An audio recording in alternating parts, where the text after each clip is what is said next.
ज्योतिष शास्त्र पर बहुत किताबें हैं। यही वो शास्त्र नहीं है, सिद्ध करने के लिए काफी है। जिन लोगों को इसमें सही में रुचि है, मैं उनको विनंती करूंगा कि आप जाइए कोई भी स्टॉल पर जहां ज्योतिष की किताबें आपको मिलती हैं। किसी एक विषय पर 3-4 लेखकों की किताबें उठाइए।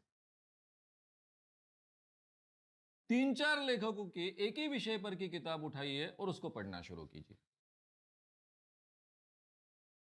जो चीज के बारे में, जिस ग्रह के बारे में, जिसके परिणाम स्वरूप जो बातें एक किताब में कही गई, उसी को दूसरी किताब के साथ कंपेयर कीजिए, तीसरी किताब के साथ कंपेयर कीजिए, चौथी किताब के साथ कंपेयर कीजिए। आपके ध्यान में आ जाएगा कि ये कोई शास्त्र नाम की चीज ही नहीं। एक ज्योतिषी जो कहता है वो दूसरे ज्योतिषी के साथ में जुड़ता नहीं है। ब्रॉडर सेंस की जो बातें अगर जुड़ती भी है तो बारीकी अब बिल्कुल जुड़ती नहीं है। हर एक का ज्योतिष है, स्पेशल ज्योतिष होता है, स्वतंत्र ज्योतिष होता है। ये तो कोई साइंस नहीं हो सकता। साइंस के नियम हमेशा कॉमन होते हैं। साइंस के नियम हमेशा एक्यूरेट होते हैं। यहां कोई नियम ही नहीं। जिनको वो नियम कहते हैं वो भी नहीं होते। तो इसलिए ये इतनी बड़ी किताबें आपको अगर मार्केट में दिखती है तो यही सबसे बड़ा प्रूफ है कि ज्योतिष शास्त्र नहीं, ये सिद्ध करने का। मैं ये अखिल भारतीय ज्योतिष महामंडल को कितने सालों से आह्वान दे रहा हूं, आप सिद्ध कीजिए ज्योतिष शास्त्र है, साइंस है कर कर। वो नहीं स्वीकारते हैं। कई बार वो आक्षेप करते हैं कि श्याम मानव को ज्योतिष शास्त्र का कुछ समझता नहीं। मैं मान ही लेता हूं कि मुझे कुछ समझता नहीं है। अरे भाई, कौन से ज्योतिष शास्त्र का मैं समझू? मैं एक ज्योतिष के आधार पर उसकी किताब पढ़कर अगर कहूंगा ये शास्त्र है, तो दूसरा ज्योतिषी कहता है बिल्कुल शास्त्र नहीं है, ये गलत बात है। तो मैं किस आधार पर कहूंगा कि मेरा अभ्यास हो चुका है? सारे के सारे ज्योतिषों को पढ़ डाला तो भी बोलेंगे ये अभ्यास नहीं हुआ है, क्योंकि उनकी धारणा के अनुसार जो एक ज्योतिष को समझता है वो दूसरे ज्योतिष को समझता ही नहीं ना। ये मैं उनके मुंह से बार बार सुनते आया हूं। इसलिए मैं उनको बार बार आह्वान देता हूं। दूसरा आह्वान है कि आप एक प्रमाणित किताब जाहिर कीजिए कि ये शास्त्र की किताब है, आपका ज्योतिष शास्त्र यानी ये किताब। 4 मिलकर लोगों ने लिखो, 10 लोग एक साथ आकर जो आप लिखो, मुझे कोई प्रॉब्लम नहीं। आप प्रमाणित कर दीजिए कि ये ज्योतिष अखिल भारतीय महामंडल ने प्रमाणित की हुई ज्योतिष की किताब है, ये यानी शास्त्र है। फिर वो मैं पढ़कर आपको वो कैसे अशास्त्र है, वो साइंस नहीं है, ये आपके ही ज्ञान के आधार पर मैं सिद्ध कर देने के लिए तैयार हूं। ये भी आह्वान स्वीकारने के लिए वो तैयार नहीं।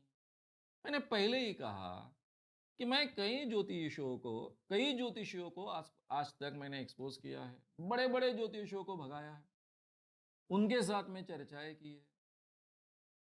जब पूरे देश में ज्योतिष शास्त्र विद्यापीठ में लागू होने वाला था, अटल बिहारी वाजपेयी जी के जमाने की बात है, तब हमारे नागपुर विद्यापीठ में भी, नागपुर यूनिवर्सिटी में भी ज्योतिष शास्त्र लागू होने का निर्णय हो चुका था। जैसे ही मुझे पता चला, मैंने नागपुर विद्यापीठ, नागपुर यूनिवर्सिटी जिस दायरे में काम करती है, वो पूरे के पूरे 11 डिस्ट्रिक्ट में जाहिर तरीके से प्रोग्राम लिए थे। हर जिला स्तर पर 2 प्रोग्राम होते थे। पहले दिन ज्योतिषियों ने आना है, स्टेज पर खड़े होकर ज्योतिष कैसे शास्त्र है ये कहना है। जो शास्त्र है ऐसा कहने वाले ज्योतिषी होंगे उनका मैं जवाब दूंगा। ये पहले दिन प्रोग्राम होगा और दूसरे दिन ज्योतिष इस विषय पर मेरा स्वतंत्र व्याख्यान होगा। हर जगह जिन लोगों ने यूनिवर्सिटी में यह निर्णय लिया था ज्योतिष शास्त्र सिखाने का, बीए के कोर्सेज शुरू करने का, एमए के कोर्सेज शुरू करने का, उन सब लोगों के नाम लेकर मैं बोलता था और जाहिर आह्वान देता था कि इन लोगों ने सैंक्शन किया है कि ज्योतिष शास्त्र नागपुर विद्यापीठ में शुरू करना है। ये सब लोग स्टेज पर आए, ये शास्त्र कैसा है सिद्ध कर बताइए, इसको शास्त्र किस आधार पर कहना चाहिए यह आधार बताइए। उनमें से एक भी व्यक्ति नहीं आए। इतना ही नहीं तो ठीक जगह जगह कुछ ज्योतिषी आए, छुटमुट, बड़े ज्योतिष तो कोई आने की हिम्मत नहीं की है। लेकिन जो छुटमुट आए बेचारे कुछ सवालों के जवाब नहीं दे पाए।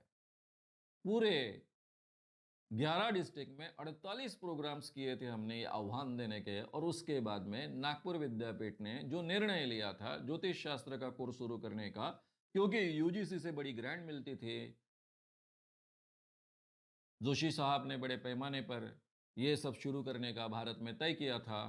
काफ़ी विद्यापीठों ने शुरू किया, लेकिन महाराष्ट्र के एक भी विद्यापीठ ने ये हिम्मत नहीं की, या फिर इस ढंग के एक अशास्त्रीय चीज शुरू करने के लिए तैयार नहीं हुए। लेकिन नागपुर विद्यापीठ हो चुका था, उसको भी अपना निर्णय रद्द करना पड़ा, क्योंकि हमने धमकी दी थी अगर नागपुर विद्यापीठ ये निर्णय लेगा और ये कोर्स चालू करेगा तो हम विद्यापीठ को नहीं चलने देंगे, जिसका नाम ही आगे चलकर गाडगे महाराज यूनिवर्सिटी बना है। ऐसा विद्यापीठ तो हम नहीं चलने देंगे। उस वक्त नागपुर विद्यापीठ ही नाम था उसका। तो कहने का मतलब ऐसा है कि ये ज्योतिष नाम की चीज में कोई तथ्य नहीं है, इतनी उसको किसी यानी ज्योतिष इस शास्त्र को कोई आधार नहीं है। इसके बारे में हम बहुत विस्तार से चर्चा कर चुके हैं, किताबों में भी इसमें एक वाक्यता नहीं है। एक ज्योतिषी का दूसरे ज्योतिष के साथ में एक शास्त्र कर कर इस विषय पर बिल्कुल पटता नहीं है, जमता नहीं है। इसमें अलग अलग धाराएं हैं। इवन होरोस्कोप जो लोगों को जिसके आधार पर भविष्य बताया जाता है, उसकी भी अलग अलग पद्धतियां हैं।